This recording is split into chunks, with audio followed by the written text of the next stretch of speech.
Good afternoon. My name is Raymond Kyle Reynolds. I go by Kyle, and this is my capstone presentation as a candidate for KSU's Instructional Technology Master's Program. The title of the capstone was Utilizing a Blended Learning Environment to Encourage Personalized Learning and Increase Student Self-Efficacy. Basically, increase student achievement on scores and student through the use of improving student motivation by creating a blended learning environment and utilizing personalized learning elements.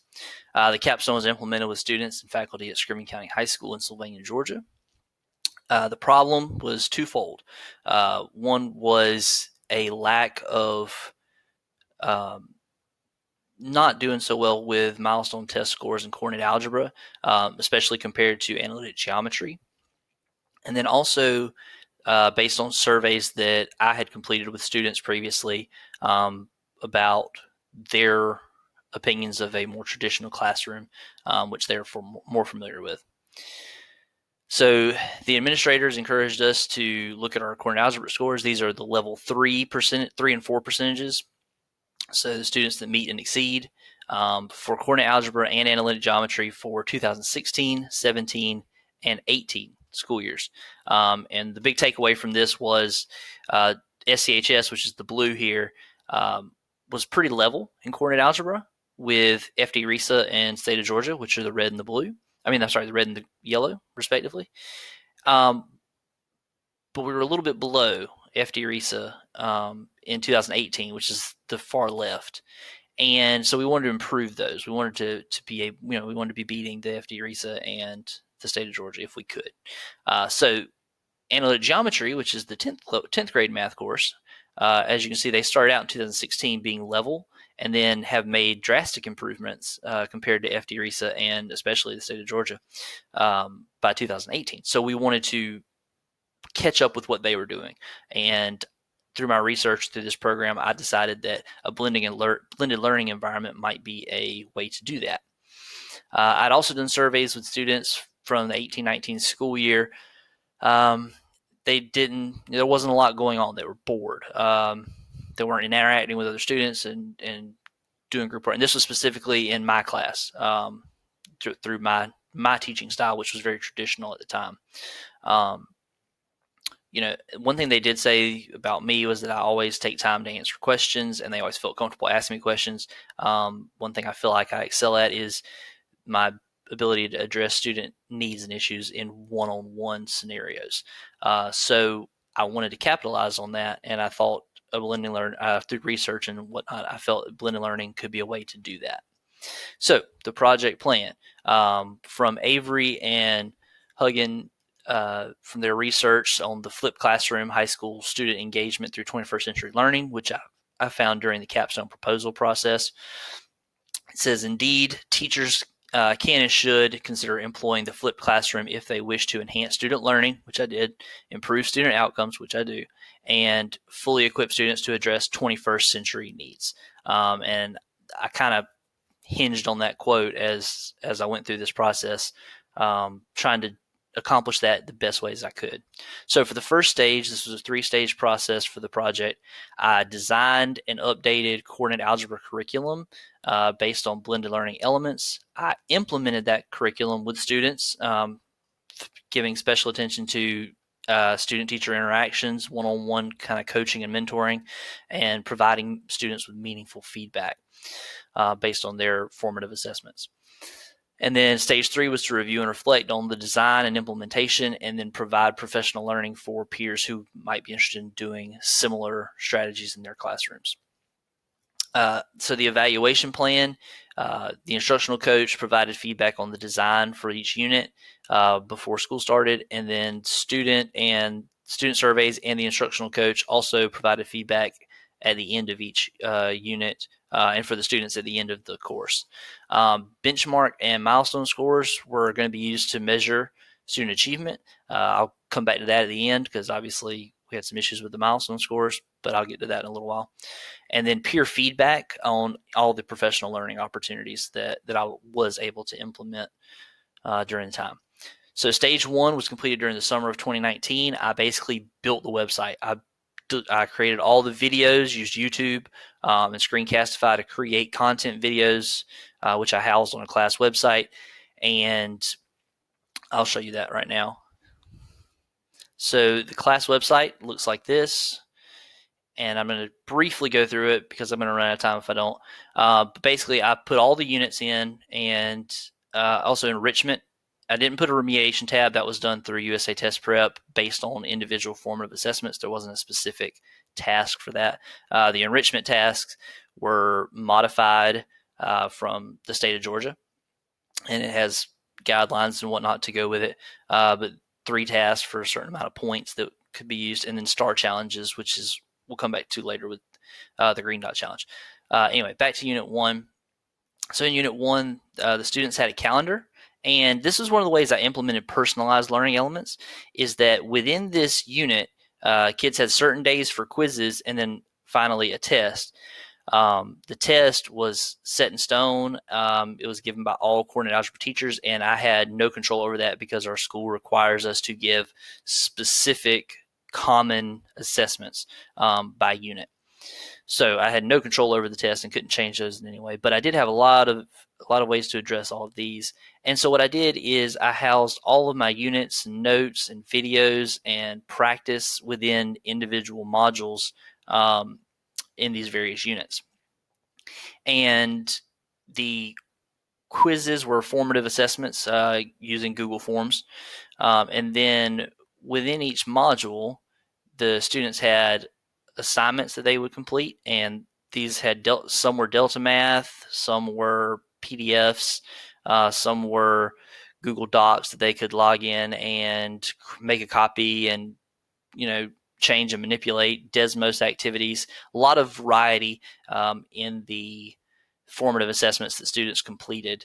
And then the lessons had the standards and learning targets associated with them, as well as videos that I created and put on YouTube. These are my own personal videos.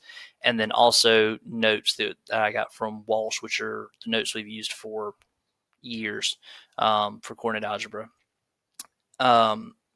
So that, and I did that for each unit, and it took quite a bit of time during my summer last year.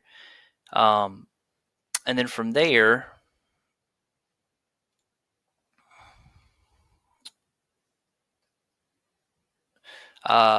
we went on to stage 2. So at the end of stage 1, I sat down in during pre-planning with the instructional technology coach. We went through all the links and all the various implements that I created, made sure that kids were going to be able to submit online assignments in Google Classroom, and that I'd be able to grade them and get feedback. And she sat down and helped me with that during pre-planning to make sure it was all working before I implemented it with students. And then at the end of each unit, she and I would sit down and go over what we would call our plans for change. And I'll show a quick example of that. This was nothing special. It was just, we'd sit down for about an hour and we'd talk about how the unit went. This was the meeting from Unit 4. Students did well. She suggested that I have some more variety for assignments, which I completely agreed with. And one of those was discussing the creation of a web quest, dealing with those standards in that particular topic. And how to assess that and provide feedback for students. I also provided the students with a survey, and I'll show you just some quick results from that. There was kind of a mixed bag on whether the students liked the blended learning environment. Some preferred traditional, but the majority, slight majority, preferred the blended learning environment over a more traditional, and then the largest group was neutral. They were okay either way. I think with some improvements that I can make to the site and to the blended learning environment in future years, these numbers would increase, and the disagree and strongly disagree would decrease. One thing that really I was surprised by was this question, and I felt the class website was easy to understand. I was able to easily find the content, notes, assignments, videos that I needed. I figured more students would have said they had issues finding what they needed because of the difference in that online structure, but they didn't. They quickly adapted to it and had no issues. After the first unit, I would say that they were all pretty confident in what they were expected to do and how to navigate the online platform. Some student quotes from that survey. They wanted more hands-on activities. They suggested maybe starting off a bit more traditional, like I just mentioned, and then working into the digital setup. Self-paced aspects the kids really liked. What I mean by that is within each module before the test, the kids had all the information on the website for that unit provided to them, and they could work at their own pace. And then they could move to enrichment activities if they had extra time towards the end. And then a couple of other comments. Student achievement. You'll notice there's only benchmark data there. Due to COVID-19, we didn't have milestones, so there was no way for me to compare milestone results. But I did compare our first 9 weeks benchmark from 1819 to 1920. So this is 1920 is when I implemented the Capstone with the blended environment.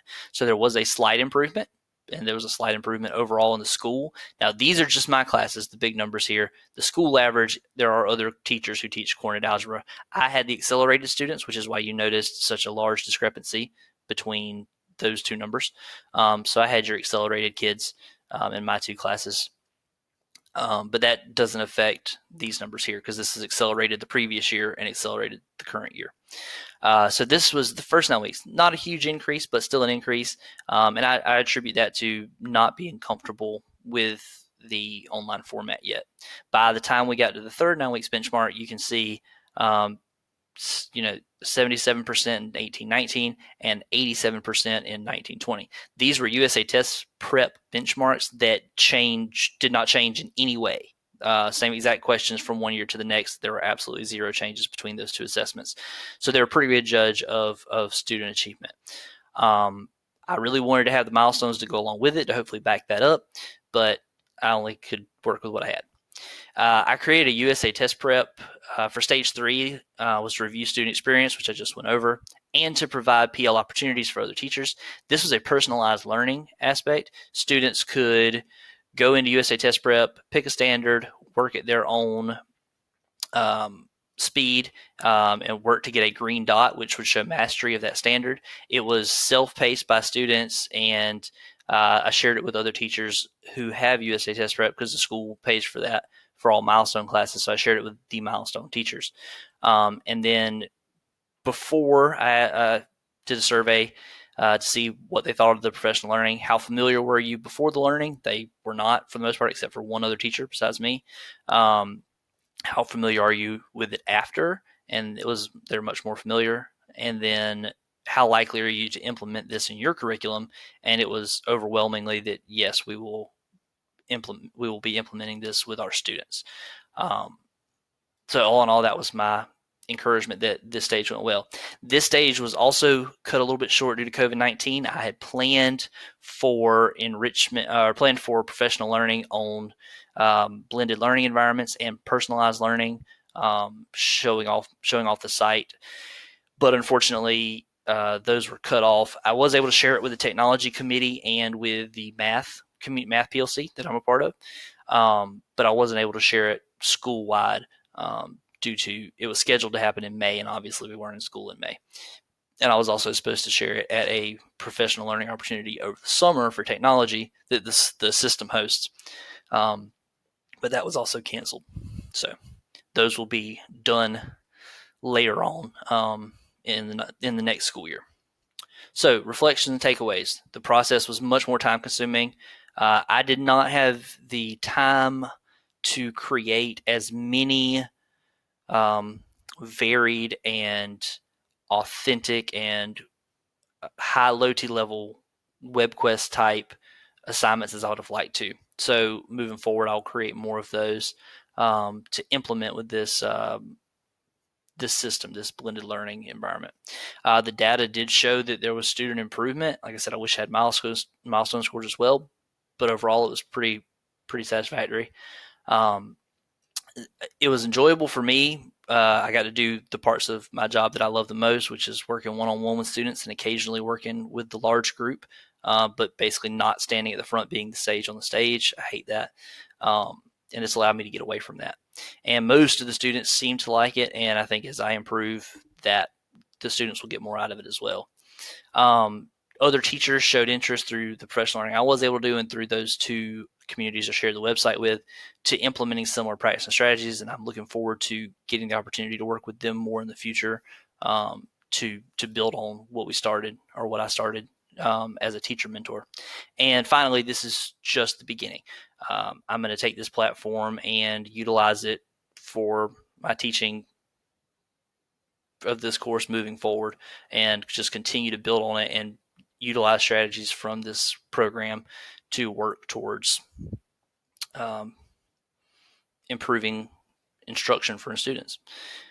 These are all the different resources I used within the website. And then finally, my copyright and references that I used as part of the Capstone research for this project. And that is all. Thank you for your time.